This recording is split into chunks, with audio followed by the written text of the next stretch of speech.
अब उनको सोचना पड़ेगा कि अब आपके पास कोई भी कौमी पार्टी या कोई भी कौमी लीडर नेशनल लेवल पे नहीं रहा।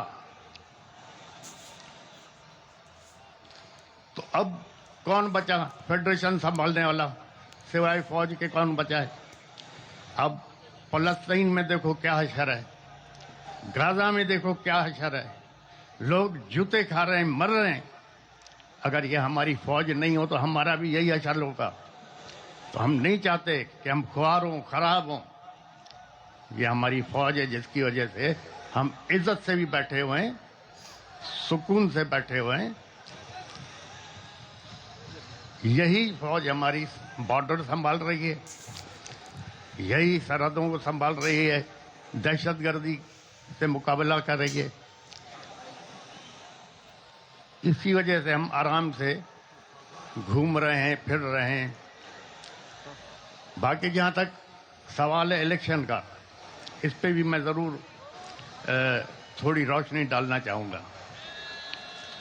अब इंट्रा पार्टी इलेक्शन है।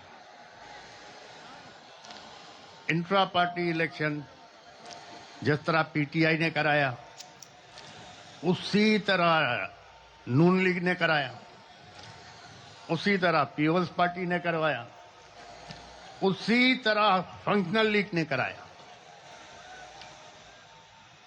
अब उस पीटीआई के इंट्रा पार्टी इलेक्शन की वजह से ये क्या, कौन सी है ये, नहीं ये भाई इलेक्शन कमीशन, उसने जमीन आसमान एक कर दी।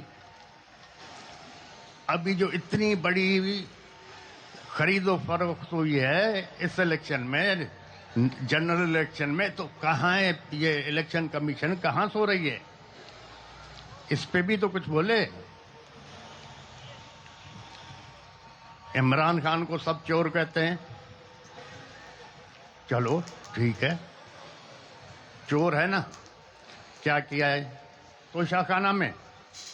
क्या इमरान खान से पहले जो लोग आए थे, प्राइम मिनिस्टर या प्रेसिडेंट, उन लोगों ने कुछ नहीं लिया तोशाखाना से? उन लोगों ने गाड़ियां नहीं ली क्या तोशाखाना से? जबकि कानूनन वो गाड़ियां ले ही नहीं सकते। तो सिर्फ इमरान खान चोर है? मेरी नजर में इमरान खान चोर नहीं है। मेरी नजर में हाँ, बेवकूफी हो गई होगी, गलती होती है। गलती किससे नहीं होती? गलती तो इंसान से होती है। अगर इमरान खान से गलती नहीं होती तो वो फरिश्ता होता। तो मेरी नजर में इमरान खान चोर नहीं है। अगर इमरान खान चोर है तो फिर हम सभी चोर हैं। इंशाअल्लाह ताला अब ये एक कुदरती निजाम है।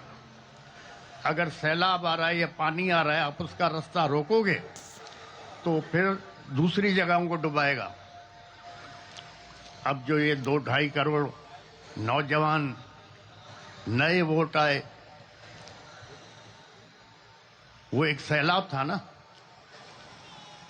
अब जब उस सैलाब को रोका गया तो उसके नतीजे में क्या हुआ? पाकिस्तान की तारीख में पहली दफा आजाद उम्मीदवार मेजॉरिटी में जीत गए। सबको डुबा दिया उन्होंने। ये तो पीटीआई के नौजवानों ने, बच्चों ने, लड़कियों ने, औरतों ने एक कमाल करके दिखा दिया। न उसके पास सिंबल, न किसी को निशान का पता पड़ रहा था, और न फिर कोई सोच रहा था कि आजाद उम्मीदवारों को वोट मिलेंगे, लेकिन मिल गए। तो अगर किसी इस मुल्क में अगर आप इंसाफ नहीं दोगे, इज्जत नहीं दोगे, तो लोग फिर इंसाफ के लिए अलग रास्ता निकालेंगे। काफी वक्त पहले अखबार पढ़ रहा था तो उसमें लिखा हुआ था कि जनाब 2 या 3 आदमियों को फांसी की सजा हो गई। 8-10 साल केस उनका चलता रहा। 8-10 साल के बाद सुप्रीम कोर्ट ने फैसला किया कि ये बेगुनाह है, इनको आजाद किया जाए। तो जेलर ने कहा जी आजाद कहां से करें, 6 महीने पहले फांसी हो चुकी है, अब हमारे पास इंसाफ तो ऐसे चलते हैं। अब सुप्रीम कोर्ट कह रहा है इसको आजाद करो, जेलर कहता हमने फांसी दे दी क्योंकि उसको फांसी की सजा हुई थी। अपील 10 साल के बाद कोर्ट ने सुनी। तो जहां ना इंसाफ होगा न इज्जत होगी तो फिर लॉ एंड ऑर्डर तो जरूर खराब होगा। इंशाल्लाह ताला अब सोचना यह है कि कानून के दायरे में रहते हुए और इज्जत से इस मसले को बाकी पार्टियों के साथ जेयूआई हो गई, जमात इस्लामी हो गई और मजीद जो भी हमारे साथी हमारे साथ आना चाहें, हम उनसे मिलके उनके मशवरे के साथ इसको चलाएंगे। जहां तक मुझे पता है, जो मैं समझता हूं, जो ऊपर खिचड़ी बन गई है, 8-10 महीने से ज्यादा ये हुकूमत ने चलना ही नहीं है।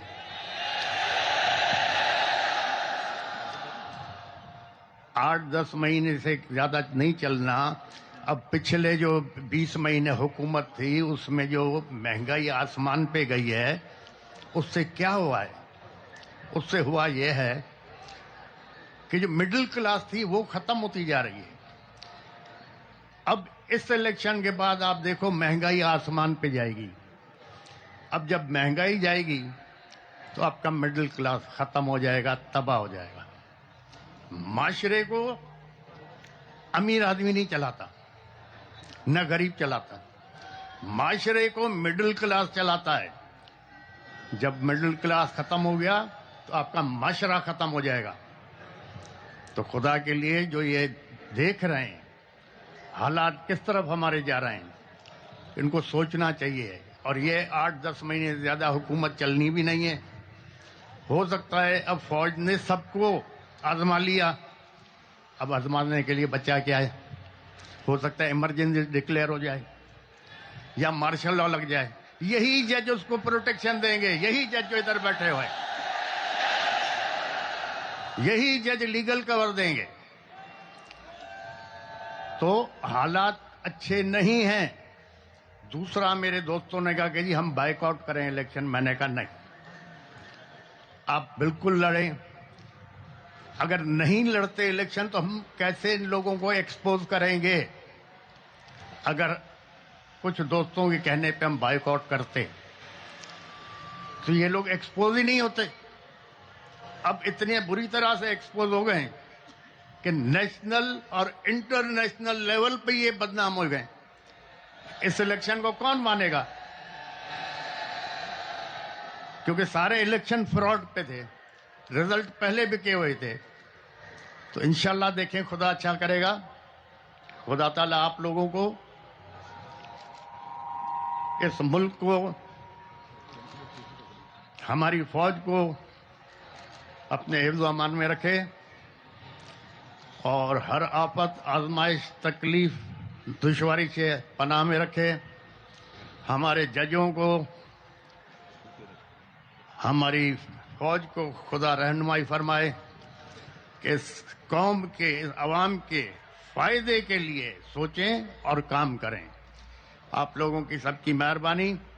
आप लोग दूर से आए, और दूसरा ज्यादा मैं तकरीर कर भी नहीं सकता, तकरीर मुझे आती नहीं।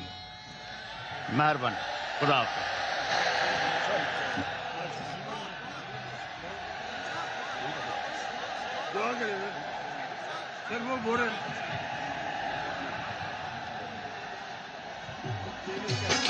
सिर थपा जो जाए फौजन सा गड बेही, जान वतन का ना है प्यारी, जान वतन का ना है प्यारी, है बाट है तेरी